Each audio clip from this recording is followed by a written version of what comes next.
Yaklaşık 5-6 aydır ciddi bir soykırıma aslında şahitlik ediyoruz. Yani hepimizin gözü önünde yaşanıyor olaylar. Çocuklar, masum insanlar katlediliyor. Tabi burada sadece 7 Ekim'le başlatmak belki olayı anlamamızı zorlaştırır. Bunun öncesinde bundan bir 60-70 yıl önce olayların başladığı zamana gitmek daha doğru olur. Tabi burada olayların detayını zaten herkes biliyor.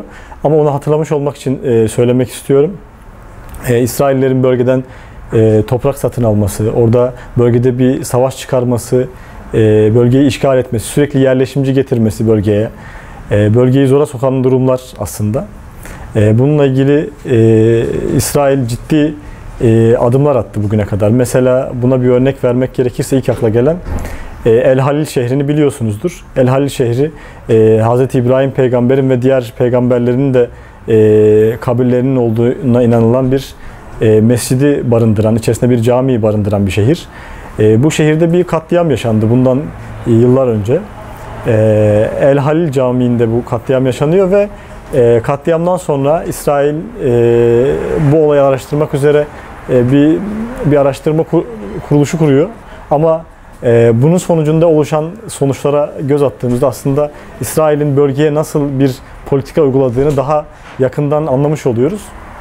El Halil katliamının ardından bir 6 ay sonra falan El Halil Camii, sadece cami olarak kullanılan cami ikiye bölünüyor ve yarısı Yahudilerin, Musevilerin ibadet alanı, yarısı da cami olarak muhafaza ediliyor.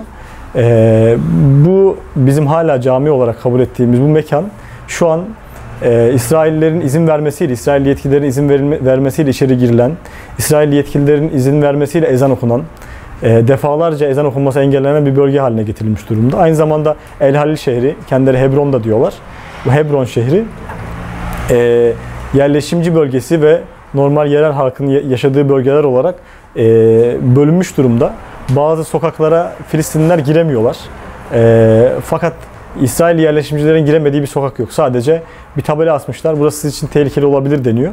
Ama onun dışındaki bütün sokaklar, bütün belirlenmiş sokaklar, belirlenmiş mahalleler Filistinli, oranın yerel halkına kapatılmış durumda. Yani bu bile aslında orada yaşanan şeyin ne durumda olduğunu bize gösteriyor. Her şehirde, her bölgede ayrı bir politika uyguluyorlar. Orayı ele geçirmek üzere. Ki Kudüs'te de buna benzer şeyler yapıyorlar. Kudüs'te bizim için önemli olan, bütün Müslüman İslam alemi için önemli olan bir bölge Kudüs. Orada da benzer politikaları devam ettiriyorlar. Bununla birlikte gelen bir 7 Ekim olayı var aslında. Burada başlayan olaylarla Filistin halkının yerel direnişini bir üst safhaya taşıyıp, hatta bizim ülkemizde de biliyorsunuz bu Kuvayi Milliye'ye benzetiliyor. Kuvayi Milliye hareketi gibi bir hareket başlatıp İsrail'i bu anlamda mağlup etme girişimini destekliyoruz. Şimdi şöyle söylemek lazım bence. Biz burada ne yapabiliriz? Türkiye Cumhuriyeti vatandaşlarının ilk başta yapacağı şeylerden birisi boykot yapmaktır. Çünkü boykot biliyorsunuz şu an yaşadığımız dünya maalesef kapitalist bir sistemle yönetiliyor. Yani hayatımızın her şeyinin merkezine para konumlandırılmış durumda. Şehirlerimizin merkezinde AVM'ler bulunuyor. Herkes bir şeye değer biçerken parayla değer biçiyor. Onun için biz tabii Müslümanlar olarak kendimizi bundan uzak tutmaya çalışıyoruz. Bütün ilişkimizi, bütün değer yargılarımızı parayla sınıflandırmıyoruz ama diğerleri için bu durum böyle değil. Yani bir İsrailli için, bir Yahudi için paranın önemini hepimiz biliyoruz. Dünyadaki ticaret lobilerinden tutun da işte küresel anlamda markalarına sahip olduğu markalar, desteklediği markaları biliyoruz. Yani bunlar bu taraf için para ciddi bir şey. Onun için bizim ilk elde yapacağımız, en temelde yapmamız gereken şey alışveriş yapmamak. Yani bu tarz ürünleri almamak. Neden? Çünkü bunu yapmalarının amacı zaten orada bir bölge kurmak, adına İsrail dedikleri bir terör devleti bizim için kurmak ve bunu sürdürülebilir olarak devam ettirmek istemeleridir. Bunu yapabilmeleri için de oraya işte gıda sağlayan, oraya kendi ürünlerini o bölgelerde satan şirketlere ihtiyaçları var. Şu an dünya üzerinde mesela Coca-Cola gidip bir yerleşimci bölgesinde bir üretim fabrikası açamamalı mesela. Biz kesinlikle bunu boykot etmeliyiz. Coca-Cola'yı almamalıyız ki almıyoruz. Şu an Orta Doğu'da mesela Coca-Cola'nın satış rakamlarının düşmesi bununla alakalı. Bu rakamların düşmesi de tabii nasıl bir etkiye yol açıyor? Diğer markalar bundan çekiniyorlar. Yeni işte İsrail'le yapacakları anlaşmalarda bu boykotun ne kadar etkili olduğunu, hatta şu an işte bu olayların durulmasını, insanların bu olayları unutmasını bekliyorlar. Ama biz bu anlamda en sürdürülebilir, yani en temelde yapacağımız şeyi terk etmemeliyiz. Boykot yapmalıyız. Ve bunu devam ettirerek hem yerel markalarımıza destek vermiş oluruz, hem dünya üzerinde bu tarz işgallere destek vermeyen markalara destek vermiş oluruz. Dünyayı daha düzgün, daha temiz, daha adil bir yer haline getirmek için de bir adım atmış oluruz. Onun için boykot kesinlikle devam etmeli diyoruz. En sürdürülebilir, en kalıcı, en ileriye dönük çözümü üretecek şeyin boykot olduğunu. Bunun dışında tabii başka şeyler de var ama biz burada boykot sorulduğu için boykotu ele alıyoruz. Ve hepimizin en kolay yapabileceği şeylerden birisi tüketmemek. Yani alternatifi tüketmek olduğu için bugün herkes yapabilir. Yani bugün şu andan itibaren herkes bunu başlatıp devam ettirebilir. Bu kadar kolay bir şey olduğu için ve bu kadar sürdürülebilir bir şey olduğu için biz boykotu ele alıyoruz.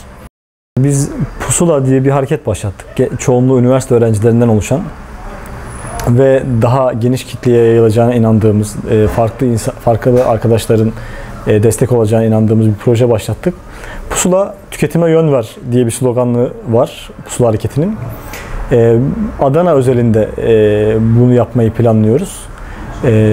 İlk zaten bunu yapma planımız sürdürülebilir bir şey yapmaktı. Yani bugün Filistin'de yaşanan olaylara çıkıp bireysel eylemler, toplu bir şekilde yaptığımız eylemlerden tutun da işte kamuoyu oluşturmak, sosyal medyada paylaşımlar yapmak, Twitter'da hashtagler oluşturmak, bunlar çok etkili şeyler. Bugün bir şeyleri harekete geçirmek için etkili şeyler ama dediğimiz gibi bu markaların saltanatı diyelim gerçekten uzun zamandır devam ediyor ve uzun zamandır bizim ülkemizde, yani işgale uğrayan ülkeler biziz aslında. Bizim ülkelerimizde bu işgalci markaların saltanatı uzun yıllardır devam ediyor. Biz de bunu bugünlük bir şey olmasın, belki 20 yıllık, 30 yıllık, 40 yıllık alternatif markaların üretildiği, bu markaların terk edildiği ya da bu tarz işlerin işte işgale destek verecek her markanın ileride de kabul edilmeyeceği bir farkındalık oluşturmak için Pusula diye bir hareket başlattık. Pusula şöyle ilerliyor. Biz Adana'da esnaf yapan, boykot yapan zaten mekanlar var. Bu insanlar vicdanları rahat olmadığı için, yaşanan olaylardan rahatsız oldukları için boykota başlamışlar. Bu ürünleri satmıyorlar, bu markaları bulundurmuyorlar. Hatta bazıları geliyor, bu markalar olmadığı için orayı terk edebiliyor. Buna rağmen bunu yapıyorlar. Öncelikle dedi ki bu markalar, bu esnaf bu işe devam etsin. Bunlara motivasyon olsun. İkinci olarak da boykot yapan insanlar bu markaları bilmiyorlar. Mesela bizim bile yeni öğrendiğimiz, burası da boykot mu yapıyormuş, helal olsun, buraya gidelim bundan sonra dediğimiz yerler oluyor. Bunlar için biz bir Google eklenti oluşturduk. Doğrudan telefonunuza ekleyebiliyorsunuz. Android için sürekli orada bulunuyor. Telefonunuzda haritaları açtığınızda, bir yere gitmek için açtığınızda sürekli o haritayı orada görebiliyorsunuz. Ve etrafınızda, bölgenizde boykot yapan mekanları görebiliyorsunuz. Bununla hedeflediğimiz şey hem bu mekanların sürekli şekilde boykota devam etmesi. Çünkü şunu da görüyoruz, yani bir mekan mesela boykota başlamış, aradan 5-6 ay geçti şu an. Bugün daha dün mesela bir mekanın boykotu terk ettiğini öğrendik. Yani hem üzüldük hem de keşke biraz daha önce başlasaymışız. Keşke bu işi daha önceden planlasaymışız dedik. Çünkü bizim 3 ekibimiz olacak. Bunlardan birisi de saha ekibi. Saha ekibi hem yeni mekanlar kazanmak için mekanlara gidecek, elinde listelerle kontrol edecek. Diyecek ki boykota destek vermek ister misiniz? Buna davet edecek insanları, ikna etmeye çalışacak. Ve boykotu zaten yapan esnafı da bu anlamda denetleyecek. Aynı zamanda ona bu kadar kalabalık bir grubun, Adana'da bu kadar kalabalık bir grubun boykotu önemsediğini anlatacak. Yani bir motivasyon olacak onun için. Gerekirse belli periyotlarla o esnafa müsait olan arkadaşlarla ziyaret edeceğiz. Oradan alışveriş yapacağız. Zaten tavsiye ettiğimiz şu an 400-500 kişi yaklaşık grupta aktif, gerçek olan insanlar var. Ve bu insanlar Adana'da var. Bu insanlar boykotu önemsiyorlar. Bu insanlar paylaşılan mekanlara eminim ki gidecekler, alışveriş yapacaklar, oraları tercih edecekler. Bu anlamda daha sürdürülebilir. Bundan bir 5 yıl sonra, 10 yıl sonra bu inşallah Filistinlilerin zaferiyle sonuçlanacak olan bu savaştan sonra da bu işin devam etmesini, bizim kendi ülkemizin içerisinde, diğer Orta Doğu ülkelerinde, diğer Avrupa ülkelerinde hatta bu krallıklarını kurmuş markaları insanlara zulmeden, adil bir ortam oluşturmayan, kesinlikle tekel olmuş markaları hayatımızdan çıkarmaya dönük adımlar atmış olacağız. Bugün bunun altyapısını oluşturuyoruz. Bunu insanlara anlatmaya çalışıyoruz. Kesinlikle gönüllülük esasıyla boykotu önemseyen, bu olaylardan rahatsız olan, ben ne yapabilirim diyen insanların katılabileceği, zaten çok basit, katılıyorlar, Google haritayı ekliyorlar. Bize nasıl destek olabilirsiniz diye nasıl destek olabiliriz diye soruyorlar. En başta sadece bunu ekleyip, haritalarınızı ekleyip, boykotlu mekanları önemseyip buraları ziyaret ederseniz, buralardan alışveriş yaparsanız bu en temelde yapabileceğiniz şeydir. İkincisi, bizim ekiplerimiz var. Bunlara katılabilirsiniz. Bizi duyurabilirsiniz ikincisi aslında. Duyurup işte böyle bir çalışmanın olduğunu farkındalık oluşturabilirsiniz. Üçüncüsü, ekiplere katılabilirsiniz. Burada teknik ekip var, medya ekibi var, saha ekibi var. İlerleyen zamanlarda işte barkodtan boykotlu olup olmadığını gösteren uygulamalar da entegre etmeyi düşünüyoruz, üretmeyi düşünüyoruz. Farklı fikirleri dinleyeceğimiz böyle projeler yapmayı düşünüyoruz. Bunları gerçekleştireceğimiz zaman bize destek olacak insanlara, yani bu işi önemseyen insanların daha kaliteli, daha nitelikli adımlar atmalarına ihtiyacımız var açıkçası. Beklentimiz bu yönde. Bugün yani kendini insan nasıl tanımlarsa tanımlasın, hayvan hakları savunucusu, insan hakları savunucusu, feminist, komünist, yani herhangi bir izimle kendisini tanımlayan veya herhangi bir dinle kendisini tanımlayan herhangi bir insanın hiçbir ihlal edilmemiş yasası kalmadı yani. İsrail'in zulmü o boyutta gerçekten. Onun için sadece bu vicdani rahatsızlıklarını bir adım öteye taşıması lazım insanların. Umursamaz olmaması lazım. Çünkü zaten inançlı insanlar için bu olayın farklı bir bağlayıcı, farklı bir sorumluluğu var. İnanmayan insanlar için, farklı değerleri önemseyen insanlar için de gerçekten söylediğiniz gibi kadın, çocuk, masum, sivil, kedi, köpek demeden işte ağaçlar, bölgedeki kullanılan bombalarla bölgeye zarar verilmesi, yani hiçbir burada ahlaki, dini sınır tanımadan İsrail bugün bunu yapıyor ve biz buna şahit olarak insanlığımızı yitiriyoruz aslında. Yani bugün belki bundan yüzyıllar önce de bunlar yaşanıyordu. Kesinlikle yaşanıyordu. Yani mesela Moğolların İslam coğrafyasında yaptığı buna benzer bir şeydi. Farklı coğrafyalarda yapılan şeyler buna benzer şeylerdi. Ama bugün biz onlara şahit olmuyordu belki diğer insanlar. Bugün biz buna şahit olarak insanlığımızı yitiriyoruz. Yani hem buna şahit olup hem sessiz kalırsak gerçekten hem çocuklarımıza anlatacak bir şeyimiz kalmayacak. Bundan bir 50 yıl sonra, 100 yıl sonra dönüp bize sorduklarına söyleyecek bir şeyimiz kalmayacak. Hem de bugün biz herhangi bir şeye bu doğrudur, bunu böyle yapın, bu yanlıştır, bunu böyle yapın deme hakkına sahip olmayacağız. Çünkü bugün bariz yanlış olan bir şey var ve buna karşı sen ne yaptın diye hepimiz kendimize sormamız lazım. Tabii herkes gücünce bir şey yapmalı. Yani en basitinden en zoruna, senin gücün neye yetiyorsa onu yapmalısın diye düşünüyorum. Öncelikle herkes boykot listelerini takip etsin.